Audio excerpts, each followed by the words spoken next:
combo gagnant. La pause RH qui inspire. Combo, c'est la solution RH pensée par et pour les équipes terrain.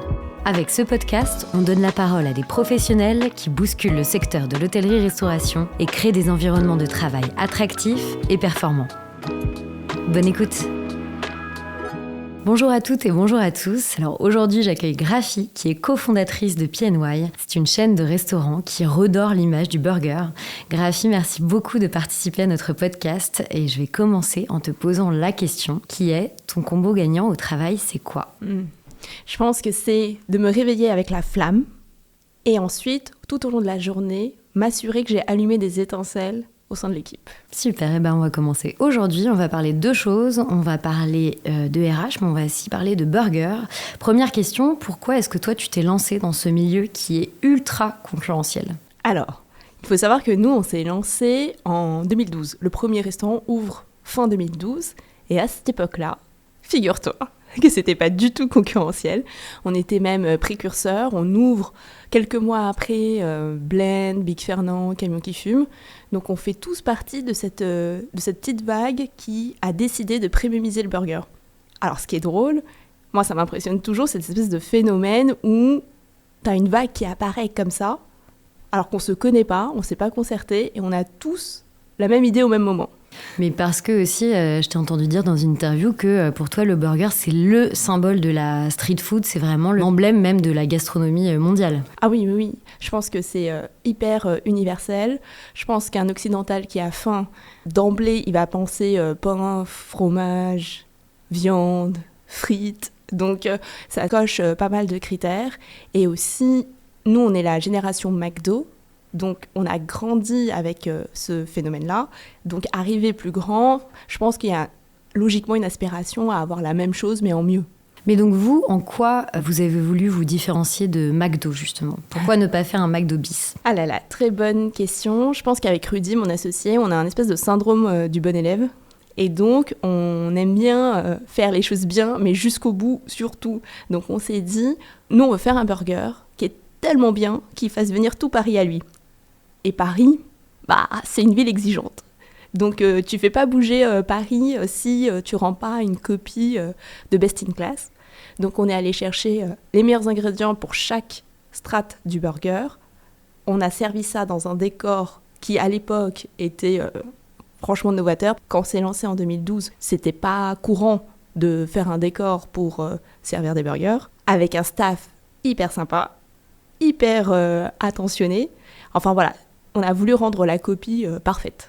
Mais justement, vous vous définissez comme un restaurant qui propose une nourriture de qualité, des produits frais et de proximité, un service de la meilleure qualité possible pour votre clientèle. Et en gros, pour résumer, ce qu'on entend un petit peu partout, c'est que PNY, le but, c'est de créer les meilleurs burgers de la planète. Donc ça, c'était une ambition dès votre début, en réalité. Oui. Dès le départ, on est porté par ça, parce qu'on ne veut pas faire les choses à moitié. On se dit, quitte à faire l'exercice, faisons-le bien. Et en plus, comme je disais tout à l'heure, tu fais pas bouger Paris pour moins que le meilleur, je pense. Et aujourd'hui, PNY, ça représente combien de restaurants pour combien d'employés ? Alors aujourd'hui, on a 12 restaurants propres, une franchise, et ça représente environ 200 employés, mais il faut savoir qu'on a du temps plein, mais aussi du temps partiel. Ok, et donc là, on parlait un petit peu de la mission de PNY côté client, et en tant qu'employeur, puisque c'est le sujet de ce podcast, c'est quoi un petit peu votre mission ? Ah là là, bonne question. Je pense que quand j'ai fini mes études, j'avais une espèce de... J'étais un peu bisounours. J'avais ce côté, je veux faire passer au staff les meilleures journées possibles, qu'il ait du sens, qu'il soit heureux.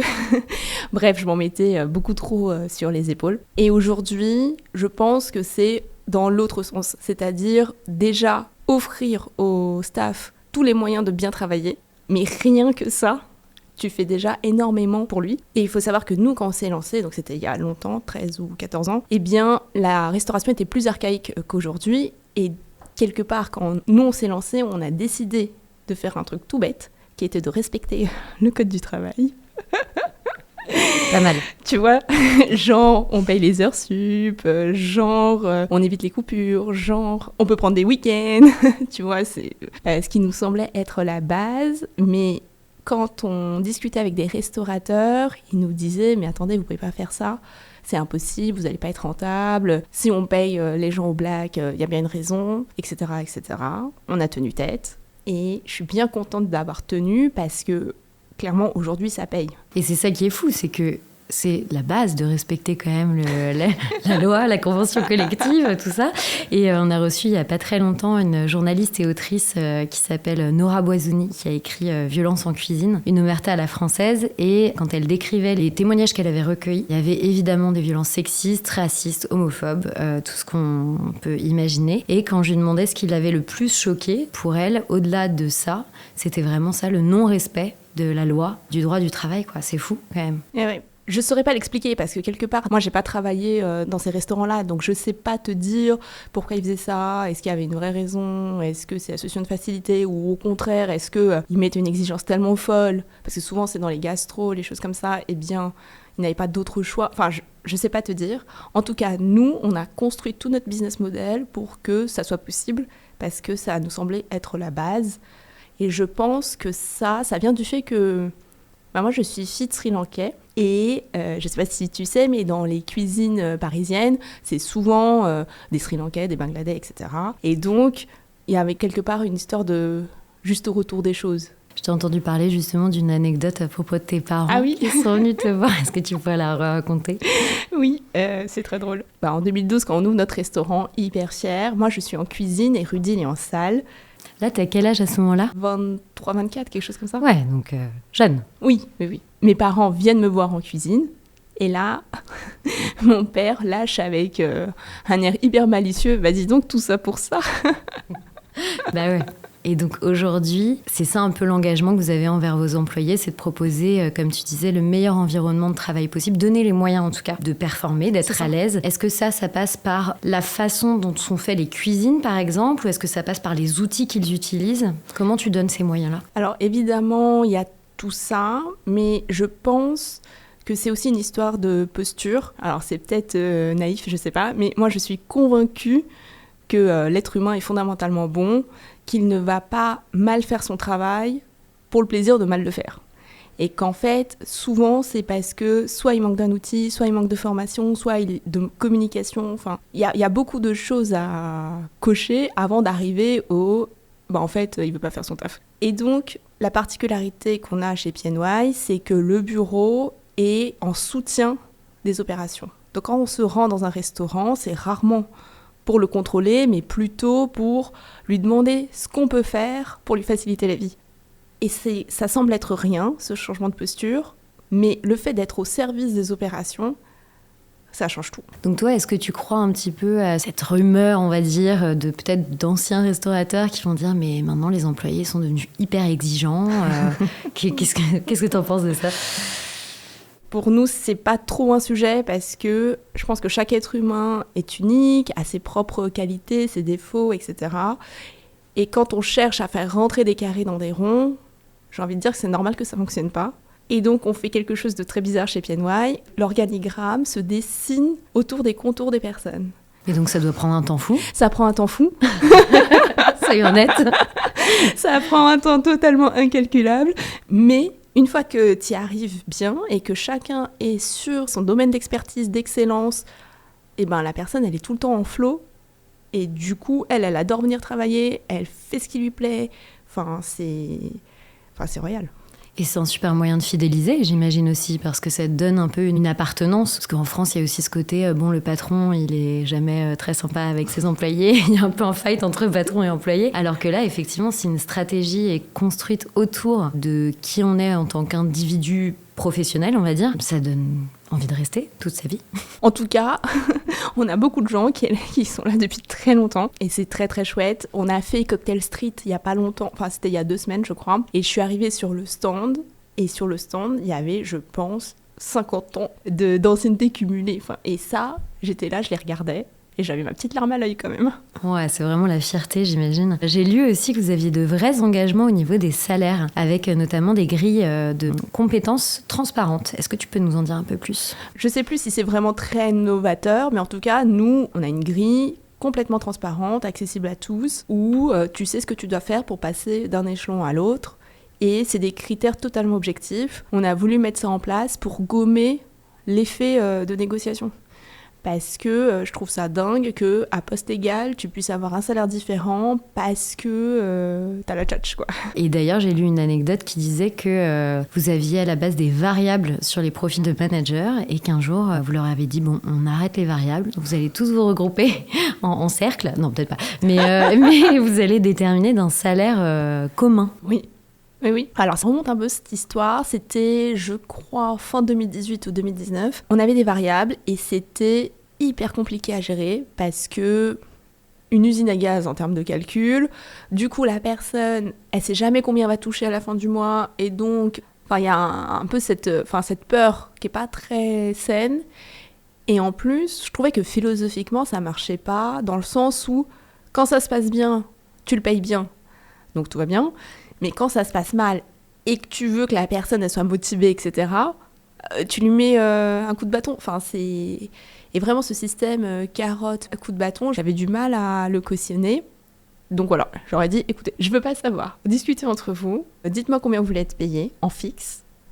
La seule condition, c'est que je veux que tous les directeurs aient le même salaire. Et je leur ai dit aussi que c'était pas du tout une posture de négo, c'est-à-dire que le chiffre qu'ils me sortiront, ça sera leur salaire. Je ne négocierai pas. Quand j'ai lu cette anecdote, tu disais aussi, en gros, tu traitais tes employés comme des adultes responsables, ce qui paraît normal. et pour info, ça a duré combien de temps, ça, ces discussions ? Eux, entre eux, je pense qu'ils ont dû se voir 1 ou 2 fois.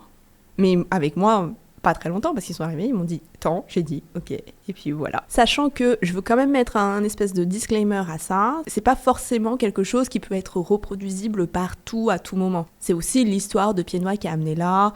Il y avait énormément de transparence, ils avaient accès à tous les chiffres, c'était quasiment des mini-chefs d'entreprise. Donc, il y a plein de conditions qui ont fait que la meilleure solution à ce moment-là, c'était ça. Je suis pas du tout en train de dire qu'il faut pas mettre de variables. Enfin, ça dépend vraiment du moment de ta boîte, de la conjoncture, tout ça.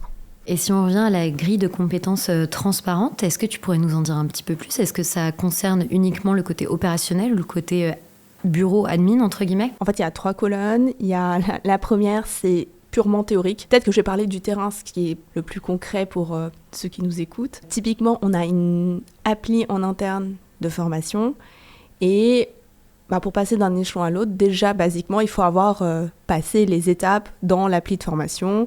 Sur chaque étape, il y a des quiz. Il faut réussir son quiz. Enfin, voilà. Donc, un côté très scolaire. Et ensuite, il y a des compétences beaucoup plus sur le terrain, donc techniques, qui sont le niveau 1, c'est je connais le plan de table, tu vois, des trucs. Et c'est le directeur qui évalue. Et enfin, la 3e colonne, c'est plutôt du savoir-être. Donc, à quel point j'adopte les valeurs Pieds Noirs, quelque part. Sur les niveaux de départ, ça va vraiment être des trucs communs à toute l'hospitalité. J'aime servir, accueillir, des choses comme ça. Et plus tu grimpes en échelon, plus ça va être des compétences managériales. Par exemple, je sais faire du feedback, des choses comme ça. Et donc ça, cette grille, elle permet quoi ? Elle permet d'avoir des augmentations ? Elle permet de bouger de poste ? Qu'est-ce que ça fait au final ? Les deux. Par exemple, serveur, il y a 3 échelons. Et après, tu peux changer de poste, passer, chez nous ça s'appelle responsable de salle, etc. Je sais qu'en tout cas, côté start-up, il y a quelques start-up qui ont des grilles de salaire transparentes. Et les personnes qui sont un petit peu réfractaires à ça disent que ça peut créer un décalage entre les gens de savoir quel est le salaire de ton collègue. Est-ce que toi, je sais pas, tu as déjà eu des cas en interne un peu délicats à ce sujet ? Alors après, tu sais pas où est placé qui. D'accord. Oui, c'est transparent pour toi, oui. Tu sais où tu te situes et tu sais pourquoi, entre guillemets, t'es payé ce montant-là. C'est ça. Ok, très clair. Et donc, aujourd'hui, c'est quoi un petit peu le profil idéal pour bosser chez Pieds Noirs ? Je vais faire une plaidoirie, là. Je suis partie, je suis lancée. En gros, mon sujet du moment, c'est les gens pensent que tout le monde peut bosser dans la restauration. Et en fait, je pense que c'est pas vrai. Avec l'expérience, je réalise que c'est un métier de vocation parce que c'est un véritable don de soi. Enfin, tu te retrouves à accueillir des gens, tu vas rencontrer 200 clients sur un service, eh bien, il faudra que tu lui dises bonjour, tout aussi avenant que pour le premier. Tu fais un vrai don de soi. Et ça, c'est pas fait pour tout le monde. Mais à l'inverse, si tu recrutes des gens qui aiment ça, et ça existe, des gens qui aiment être au service, accueillir, faire plaisir, faire en sorte que tout se passe bien, etc. Mais alors là, je pense que chez Pieds Noirs, ils ont vraiment de quoi s'éclater. Parce qu'on laisse énormément de liberté et d'autonomie dans les restaurants. Comment vous attirez les profils? Parce que comme on le disait, au-delà du burger, mais même d'un point de vue employeur, la restauration, c'est hyper concurrentiel. Je pense qu'après le Covid, les employés sont un peu plus enclins, en tout cas c'est ce qu'on me dit, à switcher un petit peu d'un établissement à un autre. C'est quoi vos points un petit peu d'attraction? Comment vous attirez vos talents? Quand tu interroges le staff sur qu'est-ce qui fait que vous restez chez PNY, le premier truc qui sort, c'est la liberté. Alors encore une fois, je pense que ça correspond pas à toutes les personnalités, mais du coup, on attire ces personnes-là qui aiment être libres, et je pense que c'est quelque chose de difficile, parce qu'être libre, ça veut dire être tout aussi responsable. C'est les deux revers de la même pièce. C'est pour ça que ça convient pas à tout le monde. Mais si t'aimes ça, si t'aimes avoir la responsabilité sur tes épaules, eh bien, chez PNY, c'est parfait. Super. Même si tu n'es pas la responsable RH de l'entreprise, en 13 ans, tu dirais que c'est quoi ta plus grande leçon RH que tu as apprise? Parce que tu parlais de naïveté au tout début. T'en penses quoi maintenant? Je pense que ça rejoint ça, quelque part. Ma plus grande leçon, c'est de ne plus avoir aucune certitude sur quoi que ce soit. En fait, tout change à une telle vitesse qu'il faut perpétuellement s'adapter. Et donc, ce qui était peut-être vrai l'année d'avant n'est pas forcément vrai cette année, qui sera peut-être pas forcément vrai l'année prochaine. Simplement, il faut être suffisamment, peureux pour choper tout ce qui se passe, à la fois en extérieur, mais aussi en interne. Parce que voilà, il y a eu des moments dans PNY où c'était difficile. Il faut l'écouter, il faut être lucide sur le fait que, non, là, en vrai, le staff, il n'est pas content. Donc, il faut se remettre en question et revenir sur le devant de la scène. Je pense que c'est ça. Ma grande leçon, ne plus avoir de certitude, que tout dépend du contexte. Et donc tu disais, parfois le staff n'est pas content, mais vous aussi, vous avez dû ne pas être content de certaines personnes. Est-ce que, je sais pas, pour les premiers restaurants, est-ce que ça a été difficile de se séparer de certains employés? C'est toujours difficile parce que, déjà, c'est des gens. Peut-être que le parallèle est bizarre, mais c'est comme une rupture. Et t'as envie de faire ça le mieux possible, de l'expliquer, etc. Mais quelque part, c'est jamais vraiment complètement explicable. Parce que chacun a sa vision des choses, etc. Et à ça s'ajoute, je trouve, une espèce d'incertitude juridique qui est peut-être liée au code français, je sais pas, j'ai jamais travaillé ailleurs, donc je sais pas dire, mais il y a un flou juridique à chaque fois qui est un peu difficile à appréhender. Et en fiscalité, il y a le rescrit fiscal, et je rêverais d'avoir le rescrit social. Ça serait fou. En gros, je rêve peut-être, mais je me dis, avant que ça dégénère, on va voir un juge avec l'employé en question.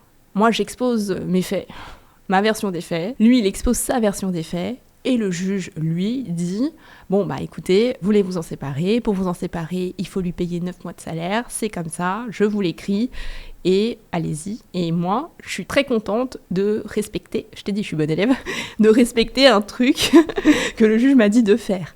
Alors qu'aujourd'hui, c'est pas spécialement ça. C'est-à-dire qu'en dehors de la rupture co, si tu vas en licenciement, c'est tout de suite un drama. C'est-à-dire que c'est super dur. Faut faire un courrier, tu le convoques, la discussion se passe pas, elle est difficile. Après, l'employé, il est ballotté quand même. Entre si jamais après il part au prud'homme, ça dure un temps infini, tu fais appel. Autant côté employeur, quelque part, ça va parce que on est une personne morale et on est structuré et ça s'absorbe. Mais côté employé, je me dis, c'est terrible. Pendant 2 ans, 3 ans peut-être, t'es là entre 2 chaises. Peut-être même que tu fais pas le deuil avant que ce soit fini. Oui, effectivement, c'est une fin de relation, comme tu disais. Si on compare aux relations amoureuses, c'est dur de faire le deuil dans ces conditions, c'est clair. Ouais, c'est chaotique, tu vois. Et peut-être que tu as bossé 10 ans avec la personne, ça s'est super bien passé pendant, 8 ans et demi. À la fin, il est fatigué, il passe à autre chose. Tu veux t'en séparer, faudrait que ça soit plus fluide et plus humain. Parce qu'il y a aussi pas mal d'ego. C'est encore rare de se faire virer. Et donc, aux États-Unis, par exemple, c'est beaucoup moins un drama parce qu'on sait qu'on va retrouver du travail rapidement et puis il y a moins d'ego dans le processus, quoi. Mais déjà, le mot virer, il est terrible. Oui. Alors que c'est pas ça du tout. Et côté RH, on parlait du fait que les employés restent chez PNY. C'est quoi pour toi la vraie mesure du succès côté RH? Est-ce que c'est la productivité des employés? Est-ce que c'est le taux de turnover? Qu'est-ce qui fait que tu es contente de ce côté-là? Je pense que clairement, c'est la rétention. Comme je te disais, quand je vais dans un restaurant et que je vois des gars avec qui j'étais en cuisine, je trouve ça incroyable. D'ailleurs, par exemple, ce midi, j'étais au PNY d'Oberkampf. Eh bien, le chef de cuisine, j'étais sa commis à l'époque. Ouais, je pense que c'est ça. Et puis après, ce qui m'émeut le plus, c'est quand j'ai un staff qui vient me voir et qui me dit ça y est, j'ai signé ma maison. Et quand je pense que tout ça, ça vient d'un jour avec Rudy où sur un coin de table, on s'est dit tiens, on va ouvrir un resto de burgers. Vous pensiez pas aller jusque-là ? Ah bah non. Non. Enfin, nous, au départ, on voulait ouvrir qu'un seul restaurant. Nous, on voulait créer une institution parisienne. Comme McDo était victime de son succès. Du coup, on a eu beaucoup trop de monde. On n'arrivait plus à servir des clients. La queue était tellement longue. On a connu cette situation où on devait dire à la dernière personne de la queue, de dire à tous ceux qui arrivent après, c'est fini. Et du coup, c'est ce qui a fait qu'on a ouvert le deuxième pour désengorger le premier, puis le troisième, etc. Et c'est ce qui fait que dans 1 km² de Paris, t'as 3-4 PNY. Et c'est après qu'on a développé ailleurs. Mais au départ, c'était un resto. D'accord, ouais, je ne savais pas du tout que ça s'était développé comme ça. C'est bien pour vous. Justement, si on parle un peu plus de la stratégie PNY, j'ai lu qu'en 2016, vous aviez lancé avec ton associé Rudy un restaurant de viande fumée qui s'appelait Paris Texas. Mais j'ai lu que de ton propre aveu, la rentabilité était, je cite, nulle. Donc, à contrario, par contre, ce que j'ai lu, c'est que le premier resto PNY, il devient rentable au bout de 2 mois. Comment tu expliques ce décalage ? Alors, sur le Paris Texas, on a fait 1000 erreurs. Peut-être la principale qui concerne la rentabilité, c'est qu'on n'avait pas calculé un truc tout bête, c'est qu'une viande que tu fumes pendant 12 heures perd entre 50% et 75% de sa matière. Du coup, moi je pouvais pas pour autant doubler les prix, tu vois. Et on s'est retrouvés dans un effet ciseau débile. La rentabilité n'était pas nulle, elle était négative, donc on perdait de l'argent. Le Texas, à ce moment-là, on avait 3 PNY, et c'était un gouffre financier, et il absorbait tout ce que les 3 PNY dégageaient, quasiment, quoi. Vraiment, ça a été un enfer, donc très vite, on décide de le vendre. Ça a tenu combien de temps, alors, cette aventure-là ? Alors, de mémoire, on ouvre à l'été 2016, et je crois qu'il ferme 2 ans après. Pendant 1 an, on a essayé, machin, on l'a pivoté 108 fois, on a fait Paris-Paris. Et à un moment, on y a mis un Pokéball, et là, j'ai fait à Rudy, punaise. Là, je pense que c'est le bout du bout, quand il y a un Pokéball. On est à bout, là, c'est bon. Il faut prendre une décision. Genre, quand tu penses que tu vas sauver ta vie en rajoutant des fleurs dans des plats, c'est que... PNY, pour le coup, est rentable très rapidement. Ouais. Et en fait... Ce qui se passe, c'est que quand on ouvre le Texas, on est jeune et on n'avait pas compris que PNY était anormal. Tu vois ? Et qu'on pensait qu'en restauration, faire 25-30% d'EBITDA, c'est genre normal. Et grâce au Texas, alors là, c'était la douloureuse, hein, mais grâce au Texas, c'est là qu'on a capté que, en fait, peut-être qu'on tient quelque chose et que ça mériterait d'être développé. Et pourquoi PNY est rentable tout de suite, c'est d'avoir en cuisine un back-office de restauration rapide. Donc vraiment, genre, j'ai les mêmes machines que chez McDo, Burger King qui permet de processer, d'industrialiser. Mais en revanche, j'ai un front-office de restauration assise. Donc je ne suis pas coincée par le ticket moyen de la restauration rapide. Donc je me fais un décalage. Ok, c'est marrant. C'est comme quand tu commences une première expérience pro avec un super taf et que tu te dis mais que oui. tout va être comme ça. Et au final, tu vas dans une boîte, tu dis ah bah non, très bien, j'avais bien commencé. Bon je vais revenir. C'est fou cette histoire. Et donc un mot aussi qui revient souvent lors de tes interviews, c'est le mot efficacité. On en a parlé d'ailleurs un petit peu tout à l'heure. Comment tu te l'appliques à toi et qu'est-ce que tu attends de tes employés ? Chez PNY, il y a un truc dont on est hyper fiers. Il y a un côté où à la fois on se veut être hyper cool et en même temps envoyé. Et c'est une alchimie très bizarre parce que, par exemple, tu vas au PNY de Pigalle à 18h, tu vois que le staff chill en terrasse et tout, et un mec qui regarderait ça comme ça, il serait là, mais c'est quoi ce restaurant de bras cassés, quoi ? Et pourtant, tu vois, à 18h30, le service commence, tout se met en place, mais à une vitesse, et les gars, ils envoient... Enfin, c'est presque schizophrénique. Et je pense que ce côté à la fois cool et efficace, ça crée un espèce de balai. J'essaye d'avoir la même chose, moi-même, au quotidien. Comment ça se traduit, je pense, au bureau ? Je suis un peu une espèce de geek refoulée. Et donc, je ne supporte pas de faire quoi que ce soit qui puisse être soit supprimé, soit automatisé. Donc, nous, on a été Web 2.0 avant l'heure, no-code avant l'heure, IA avant l'heure. Et ce que tu disais sur les restaurants, sur la partie cool et efficacité, qui infuse ça? C'est les directeurs de restaurants? Oui. Parce qu'en fait, on fait énormément de promotions internes. Tout le monde est un peu biberonné à ça. Et je pense, pour rejoindre ce que je disais tout à l'heure, que la restauration, c'est pas fait pour tout le monde. Je pense que les personnes qui sont faites pour la restauration aiment ce shoot d'adrénaline. Le coup de feu, ça s'appelle pas coup de feu par hasard. Et c'est magique à voir. Et par exemple, quand on fait des séminaires avec le staff, on peut louer un lieu, ils vont me le retourner parce que c'est tous des gros fêtards, mais ils me redressent tout avant d'aller se coucher.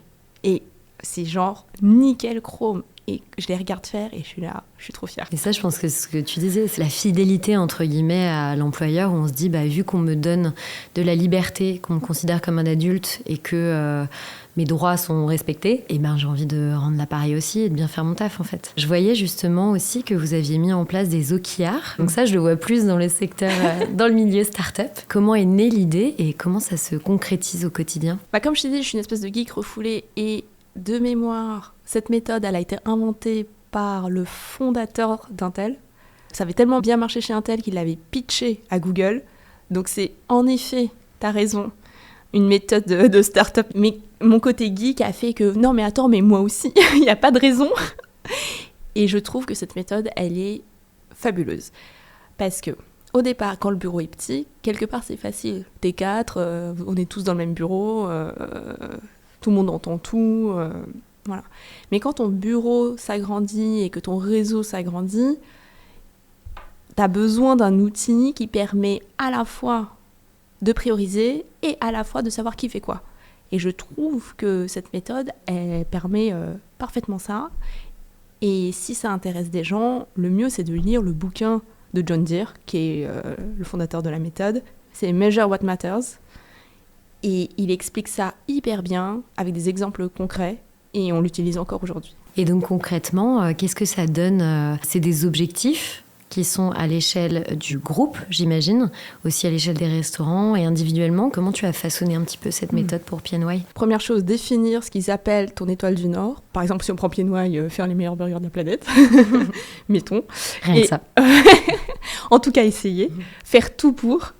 Et pour atteindre cette étoile du Nord, tu détermines entre 3 à 5 piliers. Donc, chez nous, ça va être meilleur service, meilleur ingrédient, etc., etc. Et ensuite, sur chaque pilier, tu définis des objectifs et des résultats à atteindre.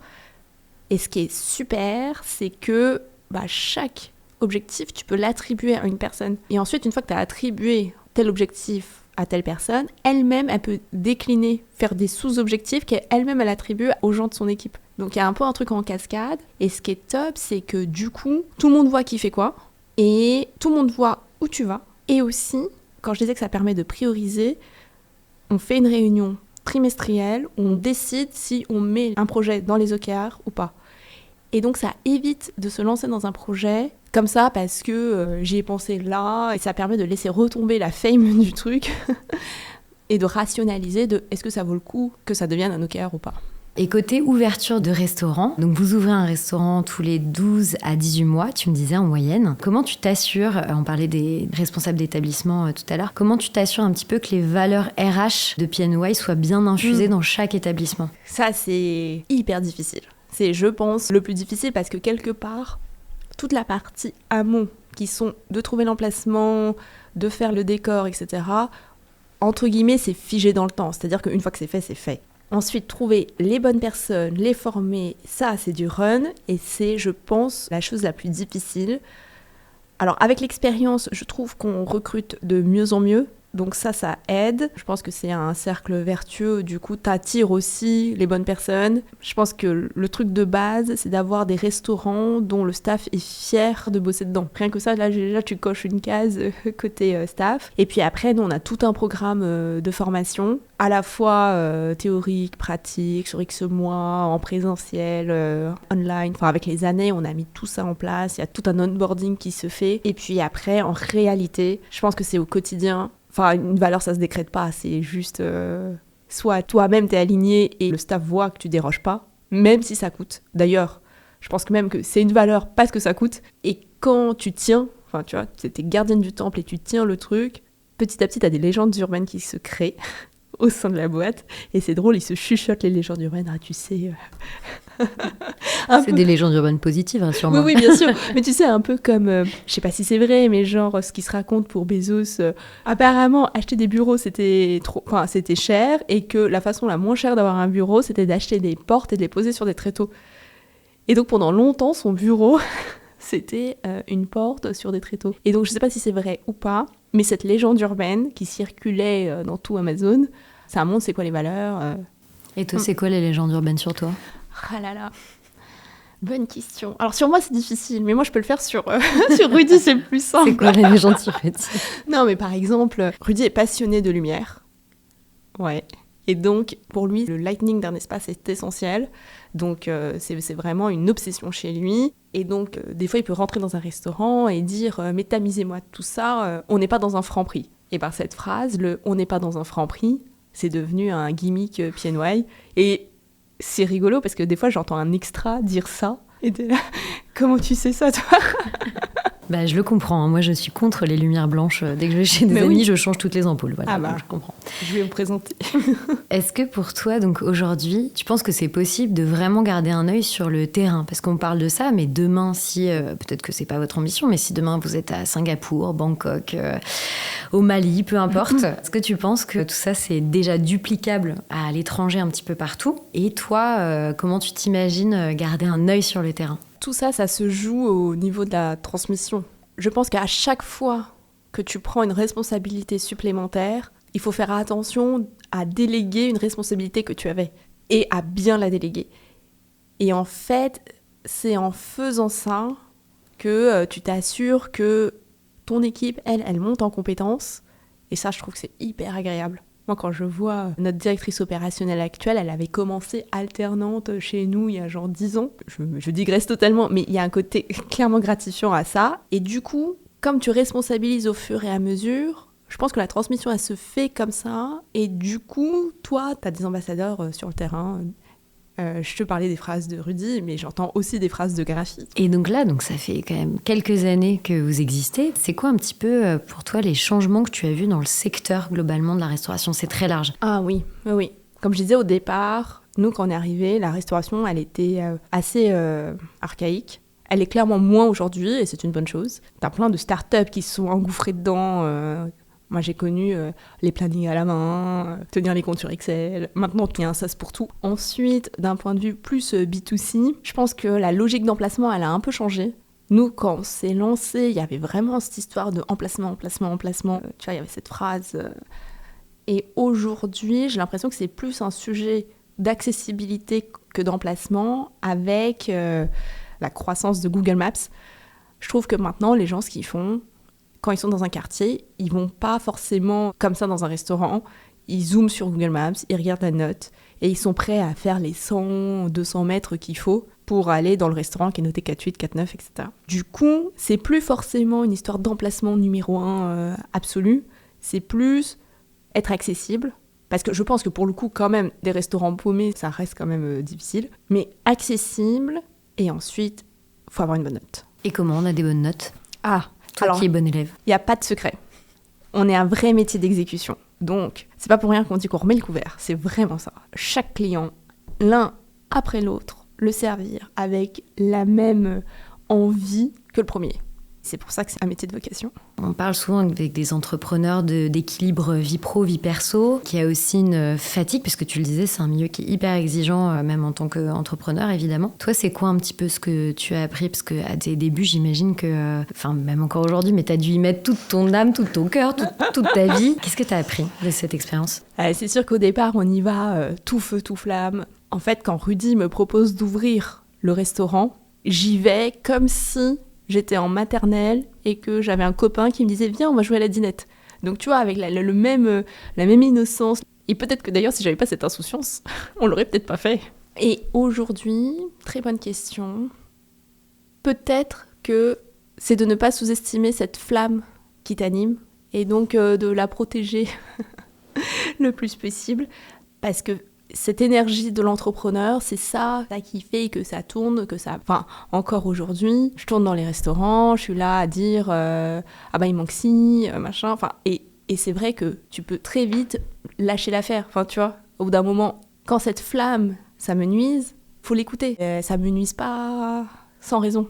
Donc, est-ce que c'est carrément je veux changer de projet et auquel cas, faut le faire, mais être à l'écoute de sa flamme et l'entretenir et aussi, je pense, la transmettre. Et comment on l'entretient, cette flamme ? Alors déjà, d'un point de vue purement physique, c'est un marathon, c'est pas du tout un sprint, donc faire des pauses, prendre le temps qu'il faut.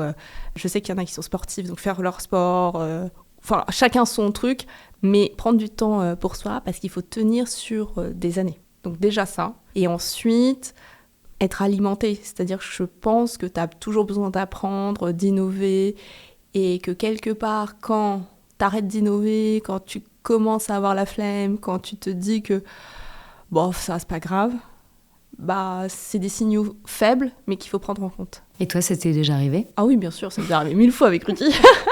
Mais c'est tout l'intérêt d'être deux. C'est comme ça, on passe l'un après l'autre, locomotive et wagon, tu vois. Et qu'est-ce qui vous a fait continuer ? Déjà, le duo. Vraiment, on s'est hyper bien trouvé. Ensuite, pour ma part, je pense que c'est le staff. Je suis trop bien avec eux.